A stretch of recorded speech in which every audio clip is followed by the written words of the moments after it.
Welcome back. Welcome back. We took a look at the thumbnail there. Whoops.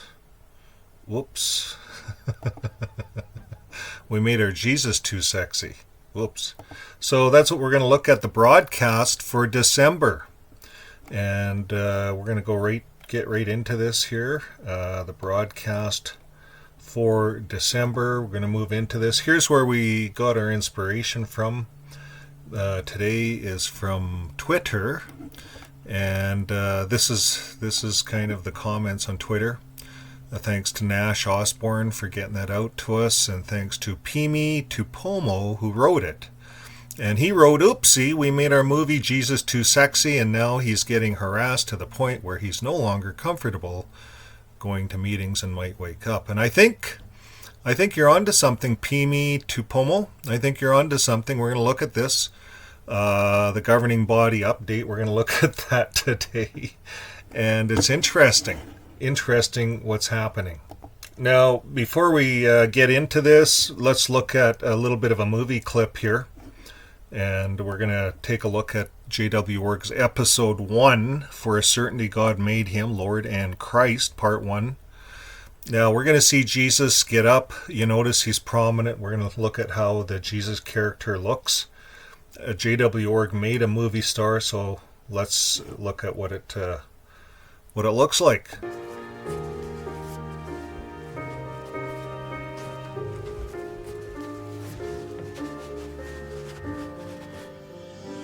The scroll of Isaiah the prophet reads, "Jehovah's Spirit is upon me, because he anointed me to declare good news to the poor.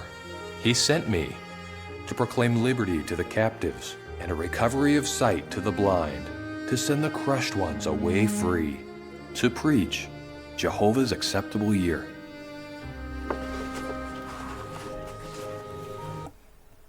Okay, so when we look at the Jesus figure, this is the Jesus figure they chose, episode 1. He's part of the movie production. We see his face all over.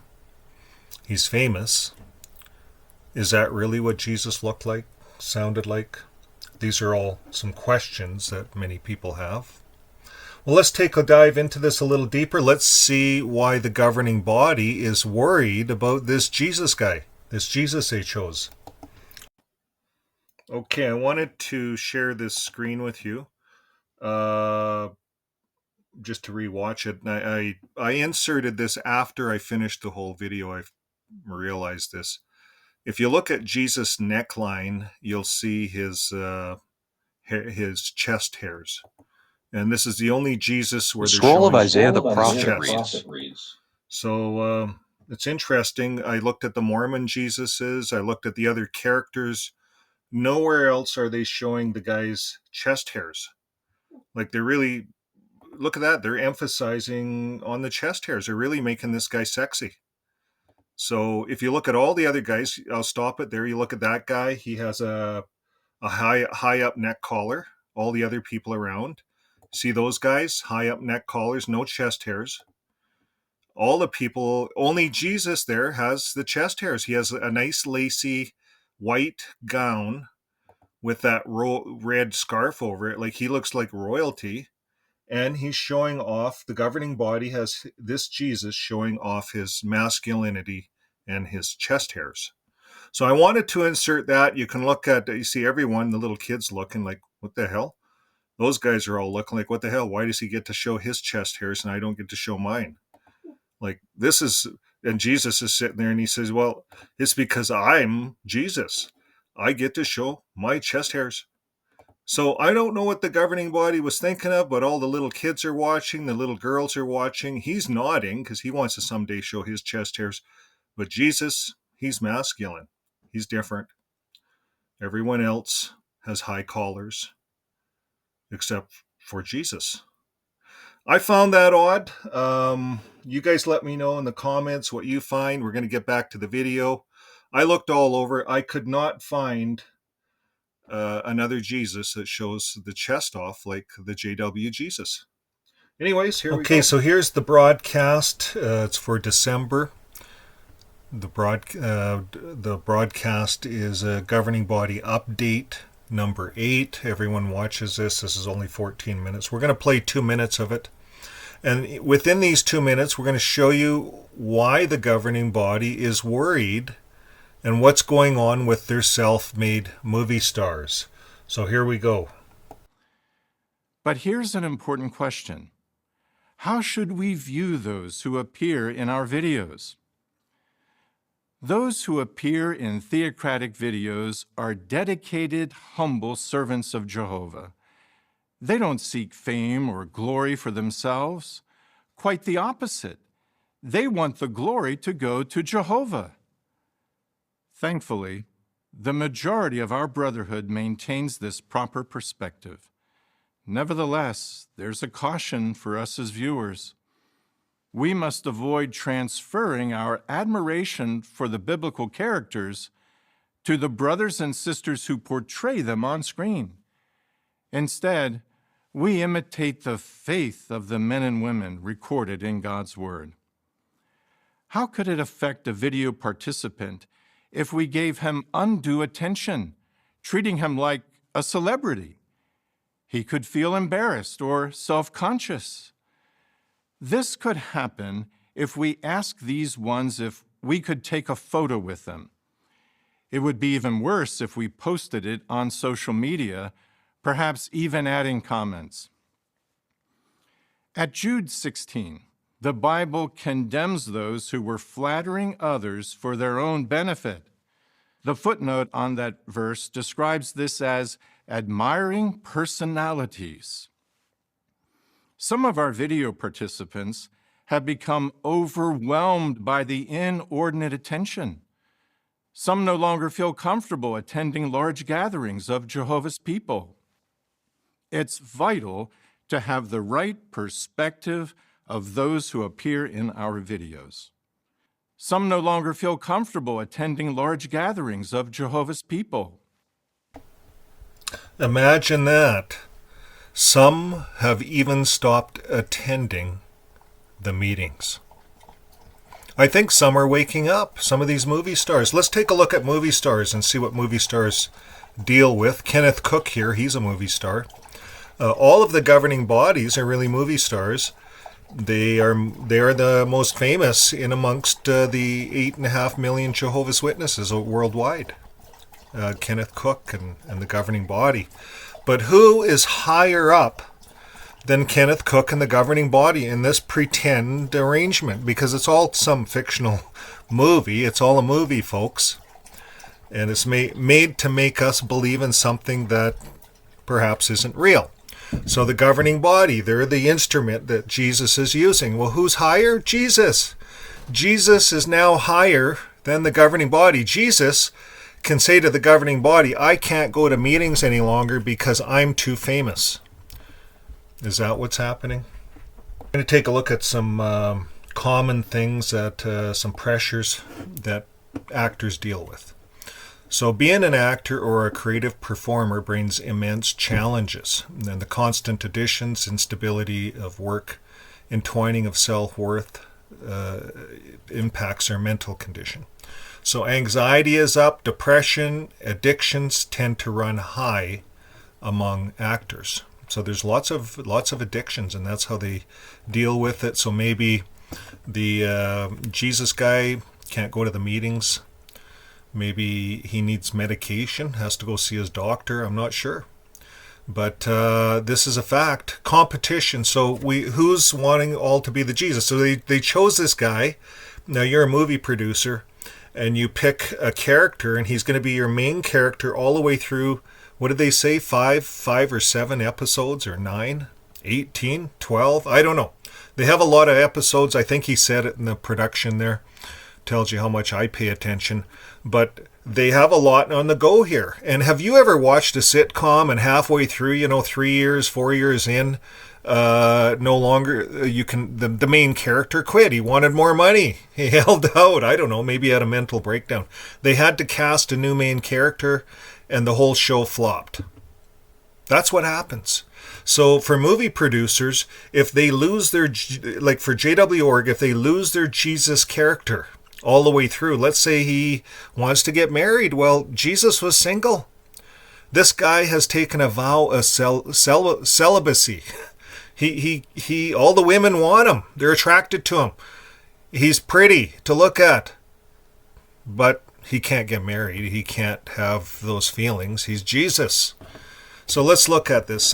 Criticism, long hours. Actors work long hours, late nights, irregular schedules. He has to go to meetings and put on this persona that he's righteous. So he has to do all of that too.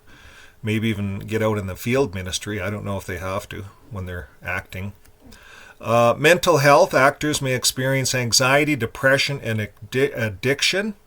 Other mental health challenges include imposter syndrome, self-sabotage, and self-worth tied to success. They worry about their performance. Will the audience like me? Isolation. Actors may travel far distances, have tough schedules, which can lead to isolation. So they have to take a break, get their mind off things. So I can understand I can't go to the meetings. There's too much pressure. I'm working on my lines for tomorrow. I can understand that. So a therapist can help actors build resilience, gain insight into mental traps. But you see, therapists aren't allowed to come into JWorgs. They just tell them to pray harder, read the Bible harder. That's going to help you if you're feeling depressed. So here's some of the other things. Mental health, lack of privacy. That's what they're dealing with, lack of privacy. They could have people from the congregations sneaking up to their windows, taking pictures of this Jesus character, seeing what he's like in real life. Imagine that, being a Jehovah's Witness superstar. Now, balancing work, dealing with the press and critics. So the press could be at his door. He could have to deal with press. He might have to live right in the Bethel compound and not get out much, be under the maintenance of security guards all the time, because he's too popular. Maintaining relationships. So it's difficult for celebrities to maintain relationships with friends and family. And dealing with fans. So fans are curious. They want to know if this guy really does have a girlfriend or something like that. And this stuff gets out. Jesus isn't supposed to have a girlfriend, right? Yeah. Unless you're Gnostic, Jesus is married. Depends what you believe in. Now, celebrities experience inability to trust, often struggle to build authentic connections, and amplify mental health struggles. It's tough. Identity crisis. Now, fame can blur the lines between one's public persona and the real identity. And many celebrities feel trapped in a role they must play, leading to identity crisis. And that's where we're going to stop. A lot of these like this Jesus character, he could have an identity crisis, doesn't want to go to the meetings. He feels trapped that he has to live this role of Jesus. He took it on.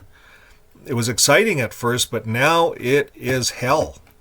And he doesn't even get paid for this. Imagine that. It's all free. So that could be a weight, lots of weights. Let's talk about let's talk about real life. Now, what got me on this was a message that was sent to my good wife. And Vern, here it says, we were talking this morning, so I was talking to my neighbor. He sent these scriptures over. Thank you very much to my neighbor. You know who you are. Isaiah 53:2, he says, Jesus grew up before him. I didn't know this scripture. I'm gonna put it on the screen.